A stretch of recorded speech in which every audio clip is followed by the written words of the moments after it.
A competitive economic system in which people, corporations, and governments have to compete over various resources and opportunities, and in every exchange become consumers or producers of commodities, and oftentimes the very commodities themselves, is going to undermine any attempt at a democratic society. Democracy coupled with any economic system based on the management of scarce resources, this includes hybrids such as social democracies and the like, is not going to work. It's delusional to raise a person who is in one form or another subservient to someone else in a social hierarchy, be it a parent or a job or a corporation or a government or another cultural group or another social group, 99% of the time, and then tell them that once every 1 or 2 or 4 years they have the power, they can vote. That's not going to work. Democracy must be built into the system, not something that's added on after the fact. The power of the market supersedes the power to vote. Everything in this market system is up for sale. Politics is no different.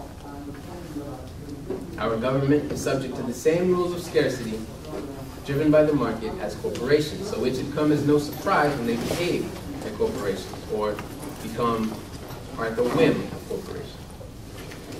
Lastly, democracy within any context is going to be confined. Whether it's confined to 2 predetermined political parties or a handful of predetermined political parties with their predetermined ideologies or platforms, or whether it's confined to natural law, you can't have fully free people. It's always going to be within the context of that environment. Beyond capitalism. The competitive exchange of scarce goods has been a major, if not the only, economic process since the Neolithic Revolution bred specialization. However, we can trace its former theorized roots as capitalism somewhere around the 17th century, where the owners of the means of production transitioned from powerful nation states battling in trade wars to private entrepreneurs or merchants. Now, this is a useful economic system when, 1, you can justify competition based on the fact that there isn't enough going around, and 2, you can have infinite growth. We can't have either one of those anymore, so it's time to move forward. Didn't want to spend too much time beyond capitalism because we're at the left form, so I figured we get that. Beyond scarcity. Material scarcity, and thus the economic systems that derive from its existence, has been transcended. Not in a market sense, not in a social sense, but in an empirical sense. Thomas Malthus was the first to try and understand this relationship between the human economic process and the environment from which we extract resources.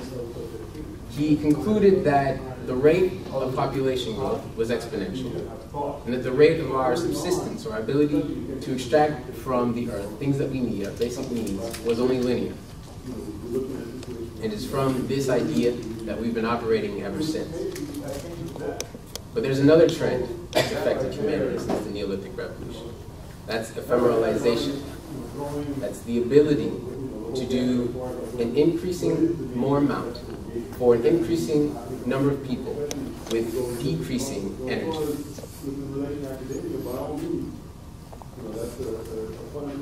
So, whether something is scarce or not is less a matter of how much of it there is, and it is a matter of how we can cultivate it, how we can get it and extract it and manage it. So how have we exactly transcended scarcity? Well, I'll start with food production. Despite the fact that almost 1 billion people suffer from undernourishment, we have enough food to feed everybody on this planet. According to the Food and Agriculture Organization of the UN, the food that's wasted is enough to feed the hungry of this world 4 times over. Now, despite this fact, we're actually not even producing food as efficiently as we could. There are vertical farm systems that require little to no soil or water, virtually no pesticides, and a whole lot less labor and land that could provide the same amount, if not more food, that's more nutritious for everyone on this planet. This would leave the arable land, farming systems, and the cultivating of animals, meats. It would have more room for that as well. Clean water. Given that the 65% of the human body is water, we can't live more than 4 days without it. It's quite crucial. Let's skip the part where I talk about how so many people suffer without it, how the future major conflicts are going to be determined by water scarcity, and get to the part where I explain that it's accessible for everyone. 97% of the world's water is salt water. We can use desalination to make this clean, fresh drinking water. The entire continent of Africa today could be provided with enough fresh, clean water, and the desalination plants would take up only 2% of its coastline. Energy. There's a broad spectrum of clean, renewable energy: wind, solar, geothermal, tidal. I'm going to go with my example, geothermal. That's my favorite. I like the way it sounds. There was a plant recently built in Ethiopia last year that can harness almost 9 billion megawatt hours a year of energy. Despite increasing levels of unemployment since the recovery, we've been experiencing higher levels of efficiency. And this is due to technological unemployment. Technology has been displacing human labor for a while now, but the labor for income paradigm was able to maintain relevance due to the technology creating a new industry. Well, right now, Google, Amazon, Facebook, and Apple collectively are worth about $1 trillion, and they only employ 150,000 people. These are the new faces of the newest industries, and there is not a massive job market here. With increasing accessibility of 3D printers, nanotechnology coming on the horizon, which would actually democratize the process of production, you don't need corporations anymore. It's getting hard to justify the labor theory of value. But instead of fighting for this, we could embrace it. We could free humanity from doing the jobs that they don't want to do and put us on the pursuits of higher things. So we represent an organization called the Zeitgeist Movement. We are a sustainability advocacy organization. We acknowledge that the problems of this world, such as relative and absolute poverty, energy scarcity, war, hunger, these are not the causes of some corrupt government or political party or some innate form of human nature, but it's the socioeconomic system itself. We are loyal to a train of thought, not an ideology or an institution. We advocate the technical approach to social management, as opposed to monetary or political one. We find that there is no static end process for humanity. It's going to constantly be evolving and growing. And as our environment evolves, and as we observe our environment, the way that we manage our resources, the way we operate and run society, should reflect that evolution. And we should not remain stagnant. It's just the cycle of observing our changing surroundings, using the newest, most efficient methods of sustainably cultivating and allocating resources, and 3, updating our society accordingly that we advocate. This process, again, is constantly evolving. There is no end game. When we do this to meet the needs of the human population as efficiently as possible, while remaining as sustainable as possible, we've entered what we call a natural law, resource-based economy. Now, why should you adopt these thoughts, or even be interested in them? What can the Zeitgeist Movement offer the left? Cason will speak more about that, why it's fundamental for the left, not only, but for all of humanity, to realize this train of thought. I'm going to pass it off. Thank you. Thank you so much. Well, it is a pleasure to see so many people here today. And yes, I really am just going to reiterate a lot of what has just been said. Johnny has given us a good introduction to the issues. So the question that I wanted to address today, what does Zeitgeist have to offer the left? And so I would begin by saying that the Zeitgeist offers the left an exciting, systematic program. Systematic, this is key. Systematic program that the left could embrace and make viable if we were brave enough, forward-thinking enough, and able to learn how to cooperate and compromise with our fellow leftists, and recognize that there aren't differences between us that really should keep us apart. The Zeitgeist program offers a comprehensive, dialectically opposed program, and what I mean by dialectically opposed is a program that is truly opposite, truly the opposite of what we presently live in and under. And in that sense, it is very bold to be truly opposite. Now, I went to an earlier panel today, and it was a wonderful panel. Lily is back there, and Herbert and David, and they gave an incredibly wonderful panel on the technical, practical way of really doing what we're talking about here today. True, the Zeitgeist program that we have to offer is not exceptionally new. I know there aren't a lot of new ideas out there, but it is how we put them together that's new. But it is particularly bold and very attractive. I have to say it's very attractive. Now, the left's position has always been attractive. We just don't package it very well. And this Zeitgeist program does offer for us an exciting new social mechanism, however. It is new. This is new, and that's computer technology. That's what we really call open source computing. And I'll talk about this more later, but open source computing is the key to a real democracy in the world and making this system work. Again, most importantly, what is being offered here is a systematic program. It is not a piecemeal reactive response to whatever the right is up to at the moment. It is a proactive program designed to appeal to the widest possible audience. Since it is not a reactive program, we, the left, can show ourselves to be in the lead where we deserve to be. We deserve to be. If you want to talk about morality, if you want to talk about rights, let's talk about what the left has to offer. So I want to begin now by laying out Zeitgeist basic program attributes, which I might add are far superior than anything we have to live with today.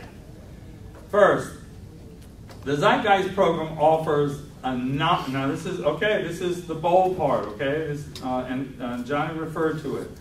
The Zeitgeist program proposes, and maybe you want to write this down. You want to raise questions about this. We need to talk about this. The Zeitgeist program proposes a non-monetary, non-competitive production system that provides virtually all items available without cost. Now, earlier there was discussion about maybe we need a time bank, and we can discuss that, of course, but Zeitgeist really proposes that we have a non-monetary, non-competitive production system, and if we need a time bank, we can talk about that.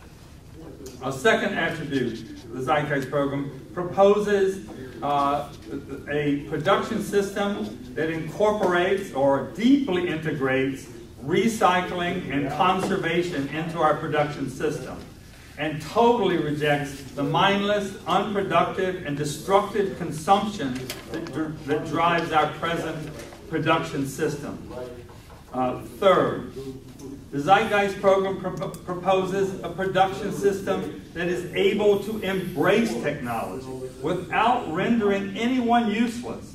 Instead, technology would be used to reduce the obligatory work, perhaps to 1 or 2 days a week. We would now be free to use our minds even more, We can use our hands less. We can decide on how much we want to do that. Use our minds more, our hands less. We might even have a little time to relax, take a little time off. That would be nice. So, fourth, the Zeitgeist program proposes a production system of planning that rapidly and flexibly internalizes scientific advances through open collaboration. Open collaboration and the open source computing system makes this possible, makes open collaboration possible, and that makes democracy possible. But this is really a new development in human development, and it's just an incredible new development for all of us. And this open collaboration could eliminate both the rampant secrecy around proprietary information, which is what the system we have today. Everything is private, private, private, private. So we could eliminate this secrecy around proprietary information and stop all of the bottlenecks that the secrecy creates. The secrecy.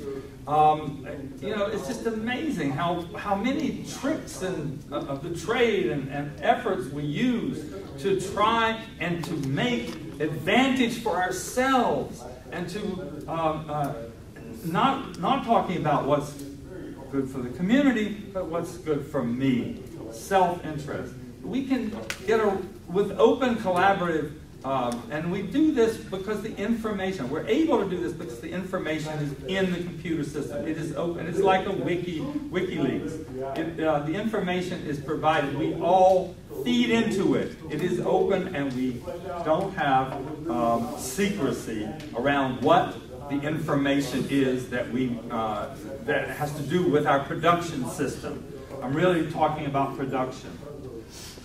So, a fifth attribute, the Zeitgeist program proposes a production system that jettisons the powerful private interest while advancing public interest. The most incredible thing that we face today is that private interest is standing in the way of what John was talking about, of getting on to renewable and sustainable forms of energy. This is another key, open source computing, and another key is virtual free energy. That is possible. It is absolutely technically possible. And if we got onto this a new energy system, 3 seconds of the sun's energy is what we use throughout the year. Okay, we use 3 seconds of the Earth's energy, the zettajoules that come from the sun. We use 3 seconds of it for a whole year of our own needs in the entire planet. We have so much energy on this planet. Wave and geothermal, solar. We have so much energy, but the energy is bottlenecked. It is owned. It is controlled by others. So if this energy was made available, there's no stopping what we could do. And imagine how much we could save in war-making materials and war and destruction, if we were sharing this energy, sharing the production system and the open source system. So the Zeitgeist program proposes an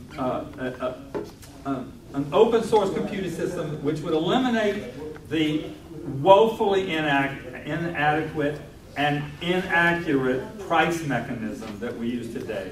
The price mechanism, there's not an economist on the planet that I could imagine would come forth and say that the price mechanism works anywhere really close to what it's supposed to. Theoretically it works, but in practicality, I don't know of any economist who would say that the price mechanism actually works. So, in fact, the open source computing system is an incredible example of what Marx meant when he referred to a situation where the means of production have now outstripped present relations of production. The means of production is our open source computing system. And the present relations of production is the private system, the private production system that we have, where we really can't incorporate the open source computing system because we want to keep things quiet, private, owned, in the control of a few. So if the left could get behind a program like this, let's use the open source computing system. Let's move immediately to energy sources that are virtually free, and we want everything to be free anyway. And if we had free energy, we could make everything could be virtually free, and enormous capacities. We would have enormous ability to produce things if we got the free energy that is possible. Yeah, it'd take a little work, but it wouldn't be all that much. So if we were to do this, we could have a system of equal opportunity and general equality, and democracy could become a reality for the first time in human history. We've never had democracy. It's never existed. We have, you know, something where we get to vote once in a while, but you know, it was a really good panel about deliberative democracy. If you get a chance, you really need to read about deliberative democracy. That's real democracy, deliberative democracy, where people have the time to come together and to discuss. I hope we have the time. I probably need to wrap it up, but I hope we have the time to discuss what democracy might look like under this system that we're suggesting here. So if we were to get behind this program, we could have a system that could, if quickly implemented, could stabilize the planet and save the human race. Now, that to me seems a worthy goal. You know, it's really incredible. We don't have a whole hell of a lot of time left. Meteorologists, scientists who know the industry are telling us that, well, even some predictions are that we've got a 50-50 chance of being here beyond the end of this century. 50-50 chance of being here beyond this century. This is outrageous. And it's all as a result of the private profit system, the private information system, you know, the private concern system. This is maddening, folks. So if we were to get behind a program like this, I mean get behind it, talk about it, talk to other people, push it, say that, you know, okay, you don't believe, you don't think it's possible, let's discuss it, let's talk about it. So we can have a system of social and public power that rules over private power. It's not to say that there shouldn't be any private power, but we could have a system where private power is not ruling over us. We could have a system where long-term calculation rules over short-term calculation. A system of efficiency through planned production, as opposed to planned obsolescence. My God, we waste so much, it's incredible. Half the world's food production, or 40% of the world's food production is thrown away because people don't have money for it. This is morally bankrupt of the highest order. So we can have a system of recycling and conservation, renewables.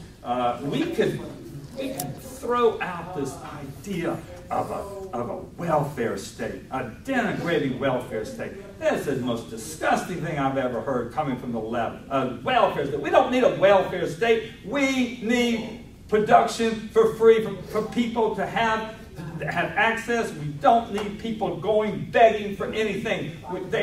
This is really outrageous that people have to denigrate themselves and make themselves feel useless and worthless because they they have to ask for help. This is outrageous. There is no call for this at all. So I probably need to wrap it up. And there's other people, and I want to have time for a conversation. Our goal here at Zeitgeist is to optimize technical efficiency, meet human needs directly, and create the highest level of abundance possible within the bounds of earthly sustainability. So can we just have endless everything? No. But we can have more than enough where we can live a dignified and an enjoyable life. And as you know, the capitalists have stolen almost everything. And they're hard at work at what little bit is left and remaining. So I was reminded by an old English nursery rhyme that goes something like this. They hang the man and flog the woman who steal the goose from off the common. But the other man they let loose, who steal the common from the goose. The capitalists have to go. They have to go. A new system has to come in. We cannot continue this way. Thank you. For this new system to come in, a system that we acknowledge represents a symbiotic relationship between human beings and our planet, it's important to recognize that we also need to recognize a symbiotic relationship between each other and between ourselves as individuals. And so to talk more about this value shift and this understanding about a symbiotic relationship between each other, ourselves, and our planet, Reid. Hi, thank you so much for letting me speak this evening. I'd like to first begin by giving a brief overview of two core Zeitgeist Movement concepts that are directly related to this value shift that I want to discuss. The first is train of thought. Through the use of socially targeted research and tested understandings in science and technology, we are now able to logically arrive at societal applications that could profoundly and more effectively in the meeting of the needs of human populations and increasing public health. There is little reason to assume war, poverty, most crime, and many other monetarily based scarcity effects, common in our current model, cannot be resolved over time. The second one is unity. The Zeitgeist Movement has no allegiance to country or traditional political platforms. It views the world as a single system and the human species as a single family, and recognizes that all countries must disarm and learn to share their resources and ideas if we expect to survive in the long run. Hence, the solutions arrived at and promoted are at the interest to help everyone on Earth, not a select group. So let's focus on change. The Zeitgeist Movement recognizes that in addition to a complete overhaul of the current economic infrastructure, our values must change in according to the conjunction with that change. As an advocate for change, particularly for the change of the way we think and view ourselves in relation to the world around us, if we change our process of thought individually, based on a set personal goal to enhance ourselves and our thoughts for the well-being of all humans, then and only then can we see change in society. In focusing on change, we must keep in mind that humans have limitless possibilities and are able to secure results desired if acted upon strategically. Thus, what we may consider a utopian society or a social system that may seem completely out of reach today can be attainable through strategic, system-based, and on a collective of all knowledge that we have access to. Systemic thinking. In systemic thinking, a system is composed of interrelated parts or components that cooperate in processes or behavior. Natural systems include biological entities, ocean currents, climate, the solar system, and ecosystems. Design systems include airplanes, software systems, technologies and machines of all kinds, government agencies, and business systems. As Stafford Beer notes, the purpose of a system is what it does. It is clear that the current system we live in is and has been reinforcing malice intentionally and unintentionally. We can see this reinforcement through the results of war, poverty, climate change, and environmental destruction, as well as mental and physical health diseases. If one wants to understand the causes of these societal issues, they must examine the correlation between the actions of humans and these societal issues. There are numerous studies and evidence that show the direct link of the behavior of humans and the current issues that we are facing. In order to eliminate these effects of the humans' actions in the hope of implementing more sustainable society, aside from moving to the moon, there is a dire need for each individual to completely reform their thinking and mental action to improve the human condition. The more we acknowledge the mental action in relation to the personal action, the more we can change ourselves and in turn change the world. Because if we want to move to the moon, we would still have to already have changed our behavior and personal thought process to avoid our own destruction. I'd like to acknowledge the spiritual connection,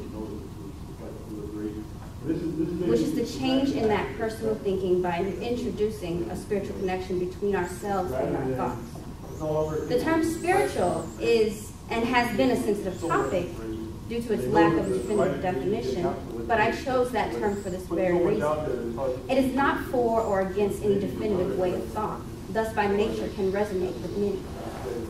It also allows for the individual to form their own personal relevance to the subject.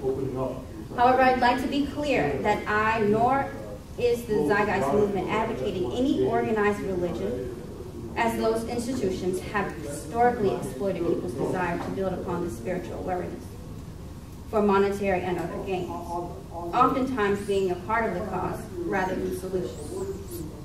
In exploring the spiritual connection, this is based on a view that deals with non-religious spirit of humans. Being more interested in the root word spirit, which is defined as the inner self, principles, or motivating force. The spirit or motivating force is needed for all humans to change their process of thinking, based on a set personal goal to enhance oneself and system of thinking for the well-being of all. The set goal must be linear to the promotion of growth and continuous advancement of the human condition, all beings, and life itself. Human spiritual awareness is that self-conscious connection to life and the universe. In essence, humans will have to adopt a systematic way of thought when attempting to change the way humans process their own thoughts and actions. We are all a part of a system, and ourselves, we are systems. Let's connect the dots between that systems thinking and the spiritual connection.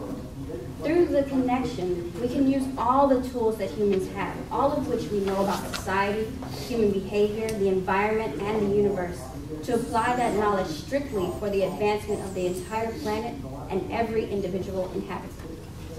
We can no longer assume that one way is the right way. We must consider everything.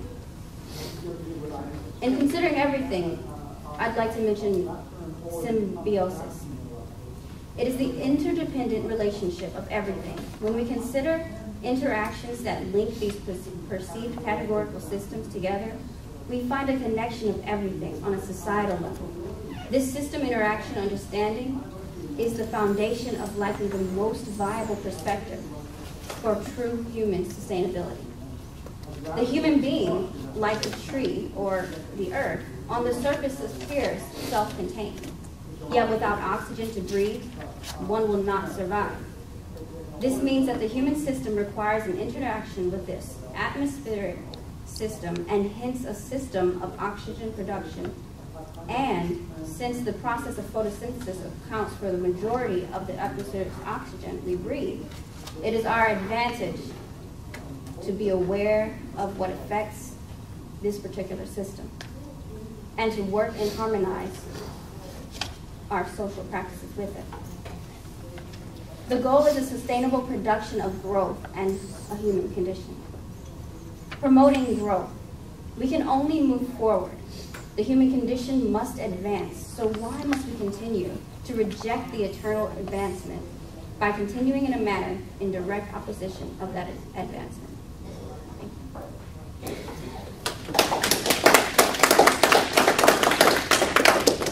Are there any socialists in the room? All right. You're going to love this one. Saul Marcus, a member of the movement, was a former socialist, and he would like to talk about the relationship between socialism and a natural law resource-based economy and what the two can offer each other, if anything. So, Saul Marcus. Yeah. This is going to be a Marxist presentation. I'm not critiquing Marx. I'm just explaining concepts in the Zeitgeist movement using Marx. Just before really getting into it, if you look around here today, one of the things that you would see is people advocating a minimum wage of $15 an hour. So are you all aware of that? It's like, how many people support that? Right? Everyone, right? But now, on the surface, if we want to think superficially in a reductionistic manner, you can say people are being exploited, they're not being paid enough, we have to pay them more. And within a narrow context, within a truncated point of view that makes sense, these people should be paid more. And yes, I support a minimum wage of $15 an hour. However, we're going to go through this analysis where we step back, we're going to see that paying people more than a minimum wage will not do anything whatsoever to really affect the core systemic problems within our system. I'm going to start this very simply. Down some very basic Marxist terms. This is Marxism 101. This is not much here. The goal of the capitalist is to take money, turn it into a commodity, and then sell that commodity for more money, right? That's like the most basic Marxist equation. And within this, there's two things. There's different values. There's a use value, right? That's the actual use of the object being made. And then there's the exchange value. That's what it's exchange value. So that's what it's worth. There's also something called price, which is different than Marxism, but we're not going to get into that. But the idea is you say, what? That's because it doesn't work. Yeah, it's outside the scope of this. And the use value, you can have something that has a, you're supposed to make something that has a use in the face of the world, like linen. Anyone know where I get that from? So this is what the capitalist is trying to do. But we have certain problems when we use advanced technology, and certain things Marx pointed out, certain things just were not around in his day. Marx was not writing in the age of automation. Now, one thing that happens is the capitalist is compelled by the system to try to make things cheaply in order to compete. So you want to use technology to produce more. But there's some certain problems with that. One of the contradictions of capitalism is when you produce more with less, the price, the actual exchange value decreases. Because Marx went through great detail to show that the only thing that really creates exchange value is human labor. And that's the basic labor theory of value. That when humans labor, that endows stuff with value as long as it's creating something that's socially necessary. So socially necessary labor increases value. But something else here is kind of what happens when advanced technology is removing jobs. We're going to talk about technological unemployment and what happens. Because as much as the capitalist is trying to use technology so you don't have to pay people, the only way the capitalist can make any money is to exploit labor. Because the only thing that creates exchange value is human labor. So the capitalist is compelled to come up with ways to get people to work to exploit them. So we can use different examples to start showing problems that come up with advanced technology. If it's 1860 and people are making linen in a factory, they're making something with an actual use value. Now, linen is just going to wear out on its own. You're making something that's going to be depleted. So the capitalist just has to figure out how to get people to work to make the linen, you sell it, and this machinery is running. You don't have to worry so much about what if the linen doesn't wear out. But what happens if you have advanced technology, so the product you're making does not need to wear out, that it can last 100 years? Obviously, the capitalist has no incentive to do that, because then you can't sell it again. If the capitalist produces something that just lasts, well, then you can no longer exploit human labor to sell it again. So using this simple analysis, you see that capitalists, as much as they want to use less human labor to produce stuff, they need to come up with ways to use human labor. So if we go to like a Foxconn factory out in China where they're making iPads, maybe you can say you should pay the workers there $15 an hour instead of who knows whatever they're making. Maybe we should give them an 8-hour workday or a 4-hour workday. But when Apple and Foxconn are making that iPad, they have to make sure the iPad breaks. Because if the iPad doesn't break, that means that you can't hire those people again to make a new iPad in 2 years. Because if you're not exploiting those people, there is no profit. Now, when we go into this thing with use value, this is where our system is really going to start to break down, and then we're going to show how stupid our society is right now and the types of things people are doing for work. Because the dumbest thing people ever say is that we need jobs. That's the most asinine thing in the world. So if we go with the iPad, remember, and this is just going to get dumber and dumber, the limit has a real use value. Now, they both have exchange values. The capitalist does not care about the use value whatsoever. The use value is meaningless. The only thing that matters is producing something with an exchange value. Linen, shoes, a bicycle has an actual use value with reference to the physical world. It's a real thing. If we take something like an iPad, whatever, you can say, oh, that has a real use value with reference to the physical world.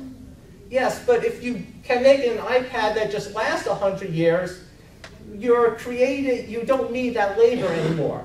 So what's the rationale in giving people jobs making something that's going to break in 2 years when you can just make it and have it last 100 years? So we can see that the labor isn't needed. So it's nice to give people more money, pay them better, they're not going to be exploited as much, but they're still in a system that's inherently exploitative. But as bad as the iPad is, with the intrinsic obsolescence, let's go to dumber jobs. Because what our society is doing right now is in this hyper mode, creating bullshit for people to do in order for the excuse of having a job. And then I want to point out where I'm not really a socialist. I'm a Marxist, but I'm not a socialist, because it drives me crazy when people will start trying to use 1860s models for the current technology. So let's say the product isn't linen, it's not an iPad, let's say it's a commercial. You're producing something for TV because you want to convince men that if they buy Coors beer, they're going to have sex with lots of women. And the people at the advertising agency, the people behind the cameras, the people writing that stuff, the people doing graphic design for that commercial, to make that commercial, they are all producing a commodity that has a use value and exchange value with reference to selling people beer based upon psychological manipulation.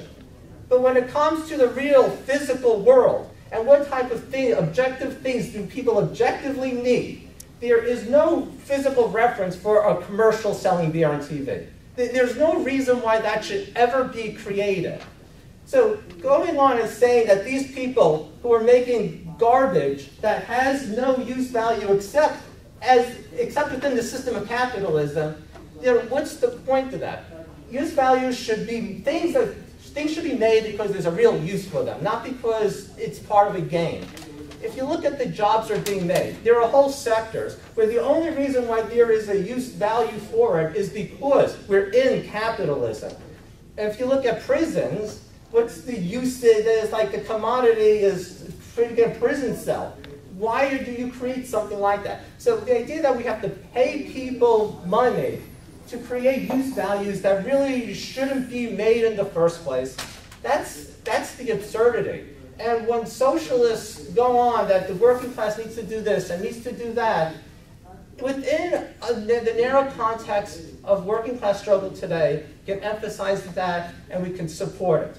But the drive has to be to take an evolutionary step somewhere. The socialist, that's fine, but if you have a socialist who's is not focused on socialism, or however they want to define it, but they're just focused on making life better for people within the current system, then where are you going? Because the $15 an hour minimum wage, as much as it helps people, it's really, it's not going to change anything.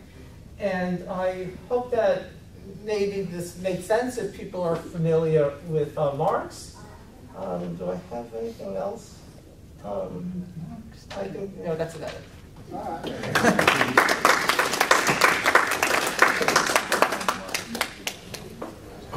and thank you, Saul. Lesson. Up next, we have Bakari Pace to add a little more about our perspectives on democracy. Thank you. So I think based on where the panel's been thus far, it feels almost like we've gaslit you because we haven't really talked about democracy. I wanted to do a little exercise with you all. There's a pen over there. Most of you must be either pro or against democracy, wondering why we're beyond democracy. So can I get a sense of like some words that you think of when you hear the word democracy? So just shout some out with words that you bring up. What are those words? Electoral college. Electoral college? Who said that? Electoral college? Okay. People power. Legal power? People. People power. Freedom. Deboned voting machine. Somebody doesn't like our current democracy. Can I get a pen? Not working? Yeah, that one's a little bad. So we have freedom, people power, what else? Come on, let me get like Equality. 10 words. 10 Liberty. words.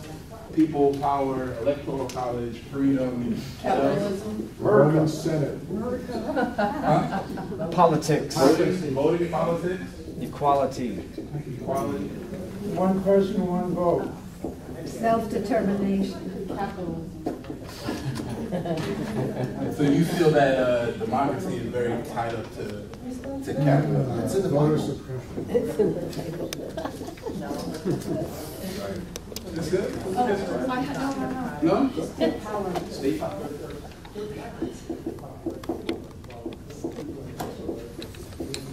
So,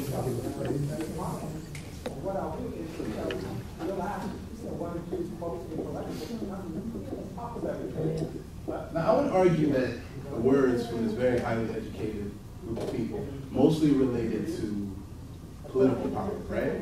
The decision to where to put somebody to make a decision for in the political structure, right? But it doesn't really have any much to do with the economic structure itself. Well, people power does. People power has connected to, I guess people power, yeah, you vote with your dollars in that sense, right? No, you vote where you work. I mean, people power. Yes, I mean, it can be definitely mean, but just based on the general spread of the words, right? This general spread of the words is mostly related to the political structure. It's not related to the economic structure.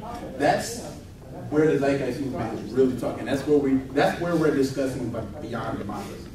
So most of the time when we think about making decisions, we think about the political system. But what about things like production? What about things like distribution and where these things should go? How to make a toy?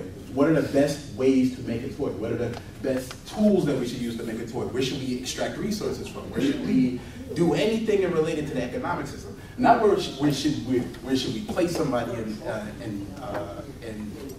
power? Not should somebody represent the 31st district in some place in Florida, but where should we get our minerals to put into our iPads, right? If we're getting those minerals from a place that is not connected, that's not connected to our regenerative process, so we're just destroying the land to get that technology. We're getting that resource so we can create that technology, but it's not connected to ecology in any sense of the word. Then we're only thinking, when we think about democracy, in this sense, just in the state power, just in the sense of in the way that the political structure works. So when we talk about democracy, when we're talking about beyond democracy, we're saying, how can we change the decision-making power? How do we decide to make decisions outside of just where to put people and where to get our resources from? So the very nature of our economic system, the economic system we talked about, we call it resource-based economy. So let me get a sense, just based on these words from this very well-educated group of people, what do you think of when you see those three words? I'm assuming most people have, this is one of the first times you've ever seen this combination of words put together, right? No. Artificially induced scarcity. Artificially induced scarcity. That's a lot of words. Artificially induced scarcity. There we go. Some other words? You mean, go ahead, just throw them out. I just want to just clarify one thing. It Sure. seems to me all economies throughout history, feudalism, That they were all resource-based? yes. So that's where it comes in a little confusion, right? So the guy who founded this phrase, this man named Jacques Fresco, he lives in Venus, Florida. He adapted this economic system from a group of people you could call the technocracy Inc. Of the 1930s. I'm not sure. There may be a lot of people who are familiar with that. In 1980s, excuse me. They came back in the 1980s? Okay, that's interesting. I'll look into that. But so in the 1930s, there was a huge explosion of people who were interested in connecting the economic system directly to the ecological system. That's all they wanted it to solve. They said based on the technical parameters, based on what we knew, and they were only interested in North America, we have expanded this definition to include the entire world. But based on their understanding in the 1920s, this was a lot of very, very well-educated technicians and economists from the 1920s and 1930s. This is Thorstein Veblen, who is the founder of the New School, amongst many other things. He wrote a fascinating book called, do you know the name of his book? Thorstein Veblen. Anybody know the name of the book? Theory of the Leisure Class. There we go. So yeah, should definitely check into that. What's his name? Thorstein Veblen. Thorstein Veblen. Yeah. Thorstein. D-E-V-L-E-N. Exactly. He founded a new school. He was a technocrat. He was involved in this process of trying to figure out how to relate the economic system directly to the technical system. And based on what the technocrats found out, based on this research that they did, these are professors at Columbia. One of the professors was to work with Einstein. They came up that just within the North American continent, there was, and this is the title of my first book, Enough for All.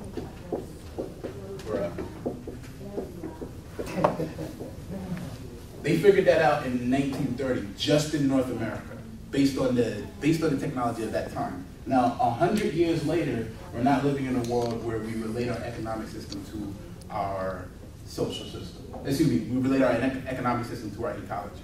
We don't have that symbiosis. And that's what the resource-based economic system is about. One of the very big words that are phrases that's inside of the Zeitgeist Movement, and it's a related organization called the Venus Project. One of the major terms that we use is a word called dynamic equilibrium. So, excuse me? Oh, I mean, you can go for it if you like to. No, well, you were mentioning about the Venus Project. Yeah. And when I watched the video, they were talking about how Which video did you watch? the Venus Project introduction. Okay. They're discussing how there's a equal distribution of resources amongst the citizens of So the area. the most important thing that has to happen with a resource-based economy is the overall purpose of an economic system of this type is to make sure that everybody has access to everything within a certain boundary, right? So what's a good way to explain this? Does anybody know anything about exponential growth? Anybody have a sense of what exponential growth is? Right. I do. Stuart? Oh, of course you do, Stuart. Let me give it a brain teaser that might give a good demonstration of this. So if I take 4 linear steps, right? So 1, 2, 3, 4, I would walk this far, right? But if I take 4 exponential steps, meaning 4 steps that double by each time, I would be outside of that rule, right? So my first step would be this size, and then the amount of space between this step and that step would be the second step. So my third step would be double more and even farther forward. If you take 16 steps like that, you could reach the moon, right? So that's the idea of how much technology is moving. That's the quickening of technology and our ability to access resources. So when we say that we have enough for all forever, we're saying we have enough resources on the planet based on the exponential growth in our ability to access that technology. Mm-hmm. What we need to do is connect our ability to access that technology with a sense of dynamic equilibrium, meaning that we connect our ecological system we connect our economic system to the ecology. So we don't just end up overpouring our society with tons of different things that are just disastrous for the ecology.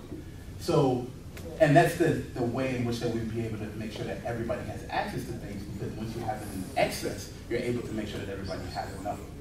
So that's just a good sense of why we chose the phrase of beyond democracy.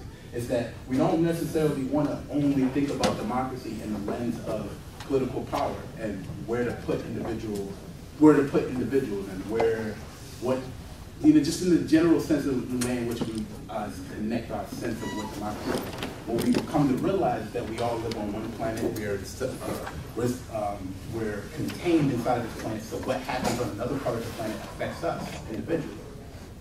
So we need to make sure that our economy is also thought of when we're thinking about democracy. So that's my thought. Thank you.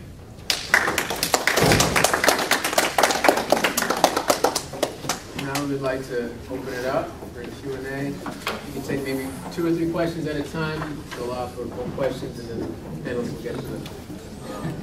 Wow, let's start with For Saul. So if one temporarily allows the possibility that the labor theory of value is not necessarily a given, just temporarily, why, unless once we realize that automation can be constructed to learn from and even to learn from human behavior and essentially replicate it, including the ability to make errors on a random basis. So given that, why would human labor be necessary to create the value structures you mentioned? I think, strictly speaking, if technology increases according to this, what the exchange value should be of commodities would actually start to kind of approach zero. And you'll find other people talk about this, that the price of goods really should approach zero. What you end up having is then the capitalists would institute artificial scarcity to keep the price of goods up. And that's artificial scarcity could take the place of intentional obsolescence, even though it's machine produced. Yeah, Okay, so thank you. Thank you. I have a couple of kind of overview, broader questions. I mean, one is, I'd like to hear a little bit more about kind of the roots of the thinking, what are some of the sources that have been pulled together, or over what kind of time frame, that kind of stuff. As well as geographically, I'd be interested in where the ideas are coming from.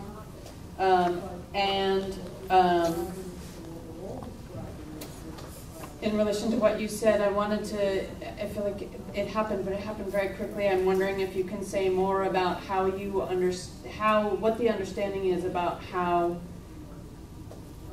there was kind of a process you talked about like individual change needing to create societal change, but then it leaves open the question of how individual change occurs. And then I also, around the basic programmer attributes, the more I listened, the more I felt like actually I didn't understand how they were attributes. I thought that they were more goals or a vision or something like that.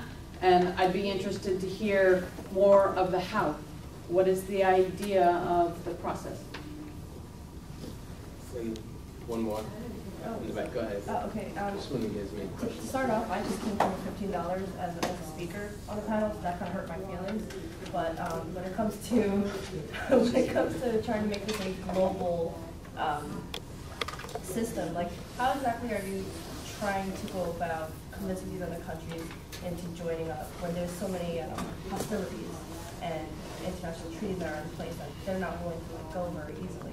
A. And B, the second question is that there's actually a lot of smaller communities built around the country as it is that are creating permaculturally sound systems and using these other like aquaponics and vertical growing and all these systems that are already been introduced through many of the studies that I'm sure you guys have already read. But the question is, like, how do you go about convincing these people to join a larger system when a lot of them have already created these community, smaller community-based systems where they're not willing to just jump on board with a larger system that you're now trying to introduce and then try to create that into an even global thing. Like, how would you go about convincing people that this is possible? one quick one, based on what she said, or she does, the how. So this is a very broad estimate, but the cost for 17,000 desalinization plants would be in the area of approaching 1,000, $2,000 trillion, since they go for roughly between roughly 500 million and 1.5. I'm sorry, 15. They can cost about $20 billion a piece. Is that correct, or is that overstated? Crossing the order of about $1 billion. So it's about $1 billion. So 500 million to. All right, so I'm off. So it's still a pretty expensive venture. So that's really the question: where that comes from, where that influx of capital Under the present system, yeah, it's a lot. Yeah, exactly. So Not a lot relate of back to money the how. into a zeitgeist system. That's not my question. I have a different how question. Yeah, that's right. But it's another how question, is what I mean. Do you want to take a question about like the root of the movement, timeline? sources and stuff? He's a great historian. Oh, sure.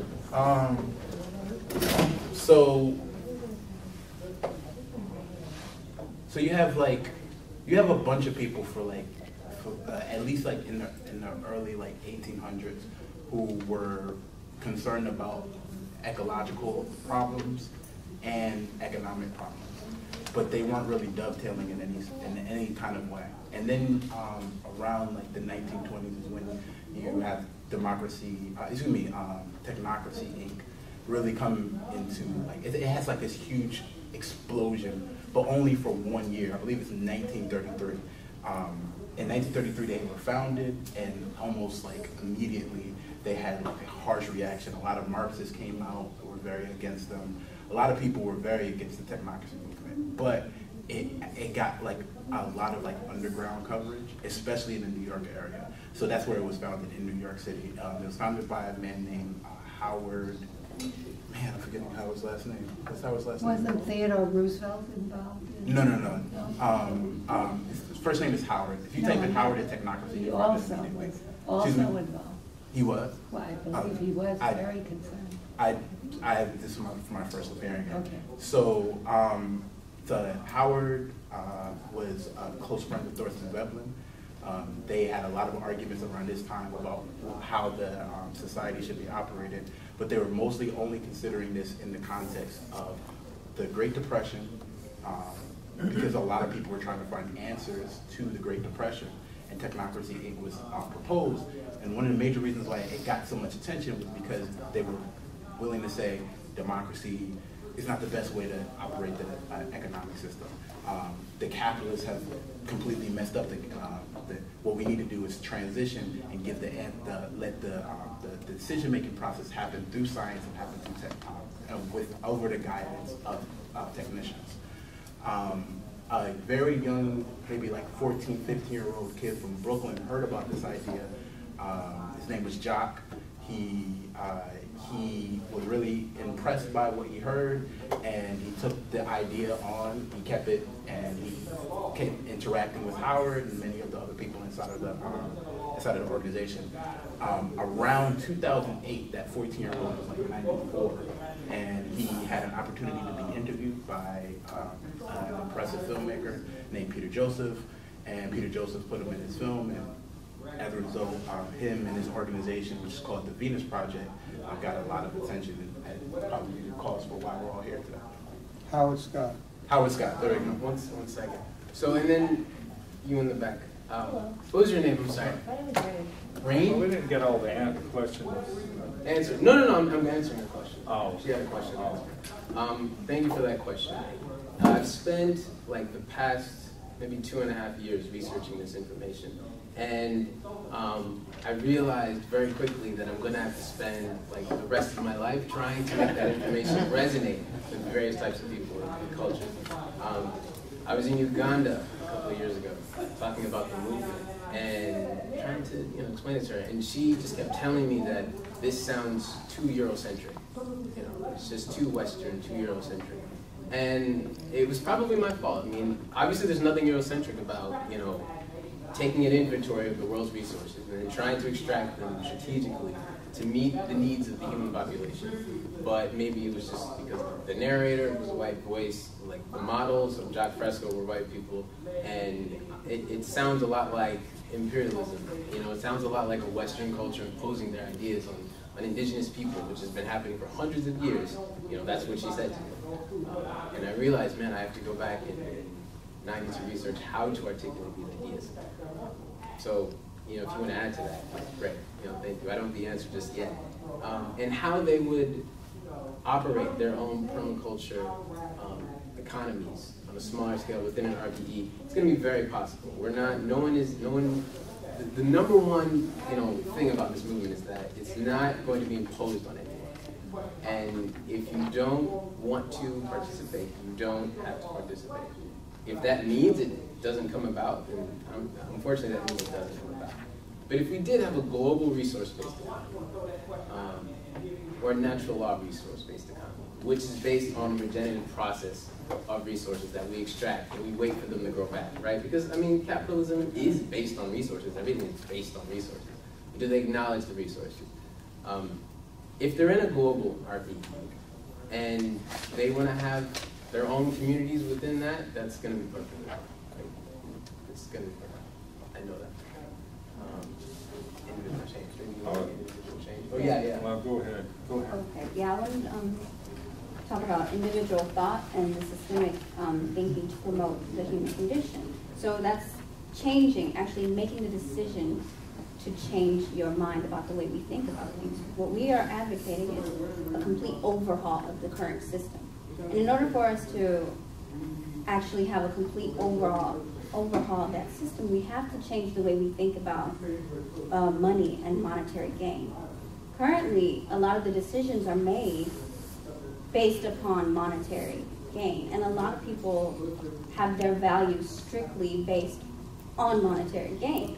If we're taking out completely monetary gain, then we're going to have to change the way we think about moving forward, or sustainability, or production, or even the human condition and growth. I don't know if that answered your question.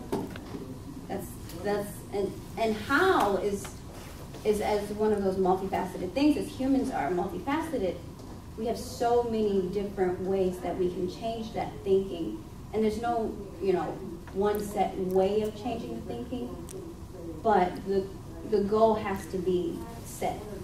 And that is the sustainable promotion of the growth of the human condition. I'd like to say, regarding to the question of how are we going to convince others, I'm not sure we've convinced everyone here. I don't know, but the only thing we can do is study the attributes or the goals, and I'll come to that in a minute, but we study the principles that's systemically being presented, and present them to others as honestly and openly and with as open a heart as we can possibly do. And as Johnny said, if people don't accept it, if they just can't get their mind around it, then we're probably doomed. You know, we're probably finished. The present system is unsustainable. So hopefully we'll be successful. There's no guarantee. Now, and I know you want to respond to something, but I'm not sure the difference between attribute and goal. These are, to me, these are characteristics or attributes. In other words, having a society where we do not charge anything for the system, through production. We don't, we produce, we pursue public interests as over private interests. Those just seem like attributes to me of the system, and they are goals as well, I suppose. I'm not sure what the difference, how that we come out all that different. I'm just not sure about that, but I'm responding to. But I know you in the very back wanted to respond to, I think, everything else was being said, and can I just say that you would be next, Herbert, and then you? I can totally wait until after. Oh, okay, so who, go ahead. You want me to go now? Well, Herbert wanted. Go ahead. Herbert, you want to All go? right. Can I make a few comments? Sure.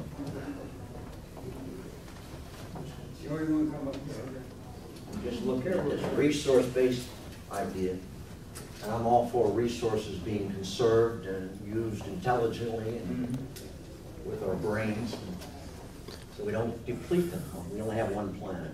Right. And we have a limited amount of resources. Some are renewable, some aren't. But I'm looking at this resource-based economy. Resources aren't an economy. You have to transfer resources into an economy, and that's done through human labor throughout history. Labor is the source of all wealth. It's the source of transferring resources to anything we want to make, whether it's for use value or exchange value or whatever. It's that transference that we should be very much interested in. And who owns this transference? Who owns this resource-based economy? Right now, it's owned by 1%. And we have no say-so in it, in its use or whatever we produce. Right. So we need a system, and I'm sure we're on the same length, where we, the 99%, control the product that's being made, Absolutely. how we want to use it, how we want to distribute it, how we want to use our resources. And we need power for that. And we can't have that power as long as the 1% own the economy. Well, excuse me, sir, when you say the 1%, do you include just corporation, do you also include the government? No, I'm talking about both. Let's put the government as an agent part of the corporation structure. But it's the capitalist class. Right.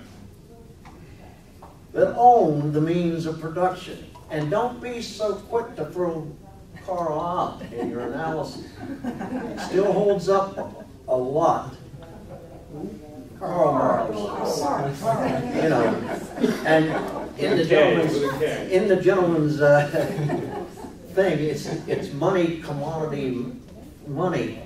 Remember, it's labor that's exploited to produce that commodity and has to be sold on a market for that capitalist to make money. And it's not money, it's profit. It's not money, it's profit. So it's So, however you want it. You want to have cocoa beans for as a medium exchange, and you'll get 8 coconut beans and you'll get 1 as a wage worker. It doesn't matter what the medium of exchange is, it's the idea of exploitation of labor. That's our problem. And let's take this technology idea that you brought up. Technology. Who made the technology? Who made the machine? The working class. Who designed the machines? The working class. Who designed the machine before that machine that made that machine? The labor power. Your labor power, my labor power. All of us is mental and physical. We weren't rewarded, as Marx said, inherent in every technology is the past labor. The latest gizmo is past labor, past energy embodied, congealed into that object. Excuse me? What's your Yeah, My point is that we need a system that we control the product that we produce. And we distribute it and own it and decide all we want to do. And this is all great, but it has to be transferred into an economy, into a way of sustaining ourselves on this planet. That's all. We'll stop for You know how we can control it? My turn. You know how? Why is it outdated? Why is it outdated? here's the question. Why is the labor theory of production outdated? I'll give an answer back. Because in this system, if I got it right, you don't need money anymore. 1 second. And then I'll go away. 1 second, 1 second, 1 second. No. Let's let Saul respond. Okay. Then bring it right over to anybody else. I don't disagree with Marx and labor theory of value. I completely support it. It is 100% correct. Good. The labor theory of value upholds for the capitalistic mode of production. That's what it's designed to explain, and historically people debunk it by trying to apply it to other areas. When Marx wrote at a time where he did not have to consider certain factors. I don't want to throw out the labor theory of value, and I basically agree with what you say. What I do want to say is we need to add in certain factors that Marx didn't have to consider, and that unfortunately I think many socialists will just repeat the strategies going back 150 years. Of course, I agree. We have to bring it up to date. Yes. We have to apply that to our conditions. Yes. Just a couple, what Marx specifically did not have to contend with. Automation. He knew technology was going to get better, but no one back then had any idea what was going to happen with computers. Robotization. All right, let me just answer one question on that. Robotization today. We have robots that make cars. We only need one guy up there to push a button. All right. What happens under capitalism when we have robotization? We lay off workers who go on welfare, can't buy anything because they don't longer receive a wage. But in a real, true economic democracy where we own all the means of production, How do you get that wait a minute. Let me just say this. That technology would not. We wouldn't need as many workers. We'd have much more leisure time. Of course. Now that's the rational way to look at technology. Of course, I just said that. I said that. I can't rebut. I totally agree. Okay. All right. So the individual has a private property, corporate share of a robot that produces, you get money. So let's make everybody a private sector owner of capital and means to form capital to give everybody ownership as a way of distributing. Well, why don't we just socially own it? Why don't we just socially own it? I'm sorry, this is a facilitated discussion and they're running it from. Yes. It's all right. All right, I had some comments. It's okay, but I had some comments. Well, I would like to say that the way that we control the 99% of us control these resources and the productive apparatus that we've produced up to this point in time. The way we control it is going to be through an open source computing system where we feed in all the information, the information about what we need, about what we want, what we're capable, what we have. All of that is, and that is that's. Anybody participates. Everybody participates. Yeah, but I think now it's true. It's true that getting capitalists to go along with that is another story. But that's how it would be controlled by all of us. The only way that you are going to have anything sustainable is to get all people involved in the decision making. If you have a program that you decide is going to do that and you go to impose it, it's never going to work. Absolutely. Ever, ever, ever. Absolutely. And what he's saying is fine and right about labor, but you have to start at the planning. You can't have anything already planned. You've got to be flexible enough to say, okay, and listen to every single person. You gather groups, you get focus groups or consulting groups or whatever, and you get them grassroots, and you organize and you organize and you organize. Absolutely. Because that's the only way that it's going to work. Because you cannot impose, you cannot say that this is going to work, because it won't work until everybody buys into it. Every single person along the way. And it's really hard. It's really, really hard to do that. Yes, I think knowledge is power, and there should be, in order for to have a democracy at work, there must be enough power, especially from the bottom up, to have the knowledge to be able to effect effective change. But also there must be a collective, enough people like a laser, enough people, a group, get together to have to to be able to effect their decision to the people with the so-called upper management. No, people have to be engaged. If people are not engaged, we'll get nowhere. Nowhere. I feel like still forgetting the essence of what the panel is about. The reason why it's beyond democracy is really to talk about a different way of making decisions. That was the whole purpose of why democracy is being put on the table as a question mark, or why we want to discuss going beyond it. And that was the reason for why I did the exercise up there, where I pointed at these are the way in which that we define democracy.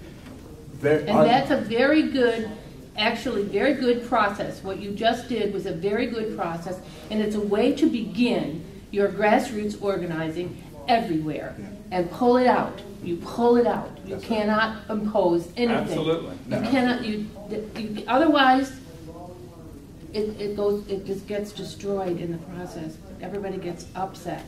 If there was a goal that I had really it's probably wrong for me to put resource-based economy or enough for all forever in that curriculum. It was really to point at a decision-making process that is beyond democracy, and that's in the realm of science. Science is a very strict way in which we come to discover answers. We first make an hypothesis. We think that this is going to happen. Maybe this will happen. We start with an observation, and then we get to a hypothesis. As we have a hypothesis, we make an experiment. After that experiment, we make a conclusion, and then after that conclusion, we observe that conclusion and make another hypothesis on top of that. That's the very essence of why we say beyond democracy. That's relating to the building of products. So, for instance, who makes the decisions? Scientific method makes the decisions. We make the decisions we make the decision on what's the right resource to use in this context based on what science has given us as an answer. We use that as the very underlying structure for how we consider making decisions. Why it's built, it still goes back to the scientific method. All these answers come back down to the scientific method, and we use that as our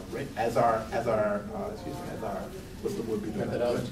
Not just methodology, but as our measurement, really, for where we decide on where different things are going. That's the reason that's the very essence of where technocracy was coming from, and that's the reason why the language is called technocracy or techno, is because they were very precise on that ideas. And this is something that Jacques Fresco, and Fresco would probably be very angry inside of this meeting that science has come up maybe only 4 or 5 times in this discussion, is because of how important it is really in the way in which we come about making decisions and thinking about our decisions and coming up and not coming up with answers, not finding answers, but arriving at decisions based on that method. Okay, and I wanted to, I'm sorry. I just wanted to address the labor theory of value. I don't know if Saul touched on it the way he wanted to. So with the labor theory of value, we're not in any way against it as it applies to this market system. Because if you look at the top here, the money from, what was that, capital? Money is converted to commodities. To commodities. To turn to more money. Turns to more money. That cycle is relevant within, number one, a monetary system, and number two, a capitalist system. And so everything that derives after that, Marx's perspective on labor theory of value, it's all relevant insofar as it's contained within the context of this money system. And the reason why we're beyond this now, we acknowledge its relevance in these terms, right? But we're outside of these terms now. And so when we're talking about who gets these resources, well, actually, machines do. Machines do. Technological unemployment is very real. At not even 100 years ago, the employment of the agricultural sector was at like 87%. Now it's below 1%.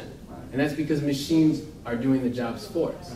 And so labor theory of value is only relevant insofar as you need humans to do the labor. Right. But now that machines can do the labor for us, we don't really need to hold on to this anymore. Right. Thank you. And it's that same, and a human made that machine, but a human used the scientific method to make that machine. A human said, let me make I'm tired of picking this cotton like this. Let me make a machine and try to pick this cotton a little bit easier. And if it didn't work, they went back and they changed something about the process of building that machine, and they adapted it to the new model, and then eventually it worked, and we built upon it, and we built upon it, and we built upon it. And we can automate a whole lot of things that way. And we can create, we have 3D printing. 3D printing actually allows, human beings don't even need to make the machines anymore. We can 3D print machines that can make other 3D printed machines. So machines can make themselves now. You really don't need humans in the process of production at all, except for designing what you want. You can stylize it the way you want, and then you can click. People live this way already. That's right. People live this way already. This is not even a future scenario that we're trying to hope for. People live this way already, but they have the money to do it because we're still in a money system. So if you want that power, if you want that access, leave this money system. Because when we're talking about, I want power, I'm sorry, okay. When we want power and we want control, those are terms of the capitalists. So we're still operating under their terms. Leave their terms. Leave their terms. Waste them on their own retire. You in the back. Yeah, thank you, Howard. No, I just wanted to add an element. I'm not choosing sides here in this discussion. I think it's very interesting what you're posing and trying to get people to kind of move out of the market economy and that they've lived in, grown up in capitalism. But I just want to correct a point in a way about Marxist analysis, which is that the MCM, M doesn't just stand for money. M stands for ownership. Who has the money and therefore the power to use it and to connect, to buy means of production and hire labor and engage in a process that's exploitative. So what Marx was doing in 3 volumes of Capital, this is just in volume 1, which is very elucidating, is what he was trying to do is uncover how the capitalist system worked, but both on many levels, but one of them was also how does it reproduce the classes in the manner in which how does it reproduce the system in the very act of production? And part of reproducing that system is reproducing the class relationships, because you end up getting MCM, and those who get M prime are obviously those who can then engage in the process again. And he spends then volumes talking about how this works. So I guess my take on the zeitgeist is that the next place to wrestle with in the analysis and to move toward is, in terms of moving toward the goal you want, is to wrestle with the question of power. The resources that we have today, we are engaging in resources where they are owned, they are controlled, the Amazon, the air, the water. There is a group of people that own them down below, and they're not going to give up on them easily. It's still a political problem. Well, yeah, so we have to wrestle with the question of the existing power and how do we battle with that. So, I mean, it's important to have a vision to go to it. There's a really fascinating book that came out recently called Zero Marginal Cost Society. It was written by a really awesome author named Jeremy Rifkin. I don't know if many of you have heard of it. And he talked about one of the major reasons why the society that we talk about is a bit more practical to discuss at this time period is because of the accelerating, decreasing cost of goods and services around the world. One of the things that Jeremy Rifkin says in this book that's really fascinating is that this is happening as a result of capitalism. Capitalism is eating itself up, and it's making it possible for everyone to have access to everything on the planet.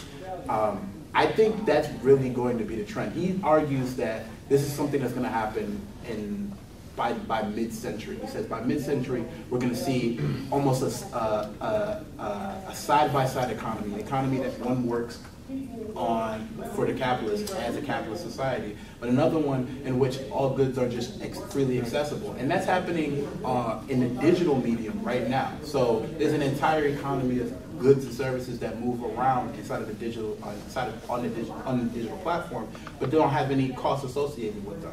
Access to films, access to collective commons. Exactly, the collective commons in that sense.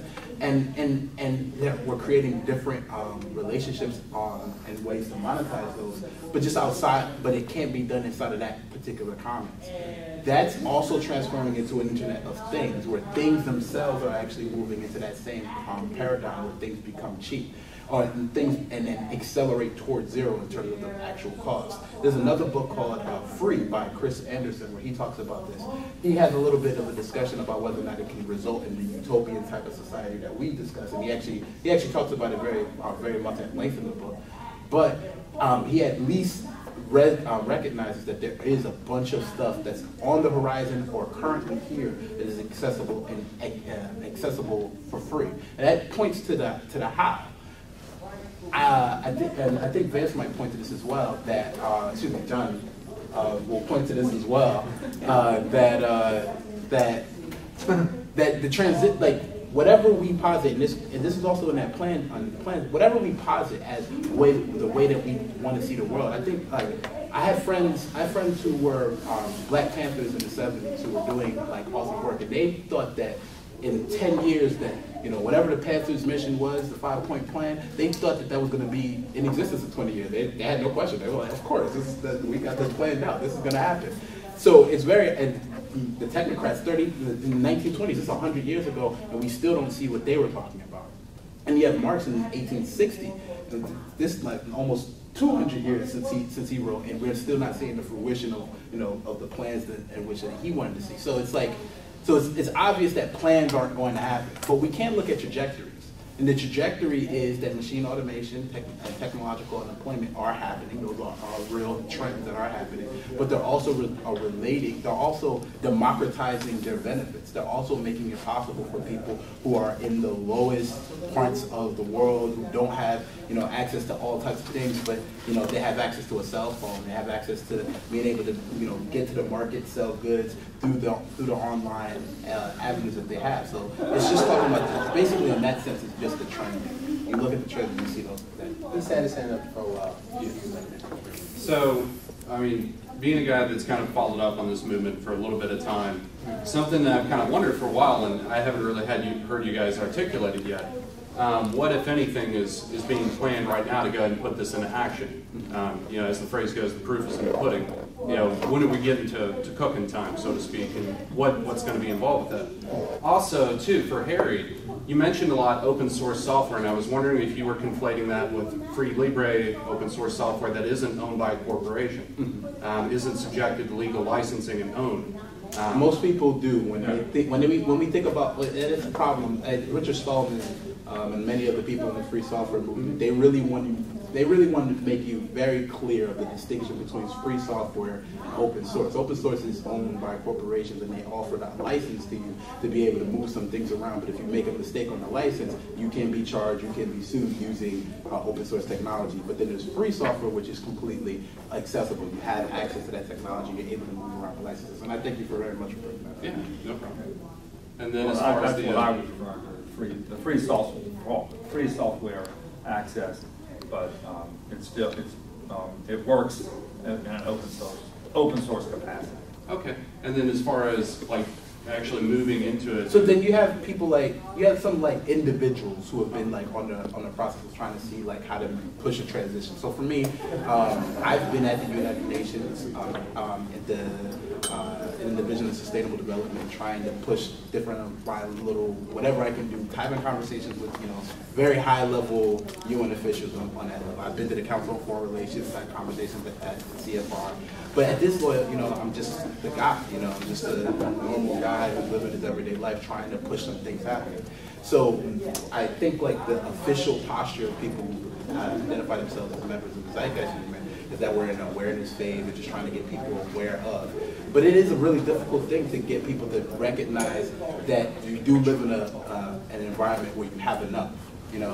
Everything around us gives us the impression that we do live in a true, relationship of scarcity, in which that's how we have to relate to one another under that condition. But when you look at just the actual trends, when you just look at what is actually physically around you, you don't have to be theoretical about this anymore. And for a long time we had to. We don't have to be theoretical about this. We do live in a world where we're not living in harsh abundance, at least in the first world. We can make that. We can expand that. We can expand that.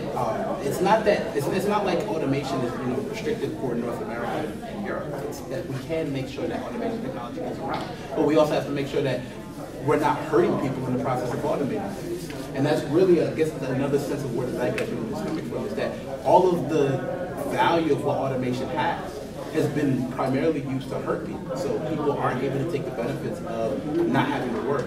You know, work has been conflated with occupation. Occupying, that's all we do, are occupying our time under our work relationships. What we should be trying to do is figure out how to automate labor, and like this, as Harry said earlier, free people to be able to do the things that they're interested in. But it's just not, and that's really where the focus of the movement is. So it's making people aware of that, because a lot of people, they don't know what automation is. They don't really know what the singularity is. They don't know, like all of these different buzzwords that are in the communities. You know, people know what this stuff is about, and then we have other people who are trying to make people. Let's take a couple more questions. Well, let me I just want to say that really reaching people through conversation is very valuable, and that was the purpose of today's panel and our having our discussion, and that's the purpose of the whole conference, right?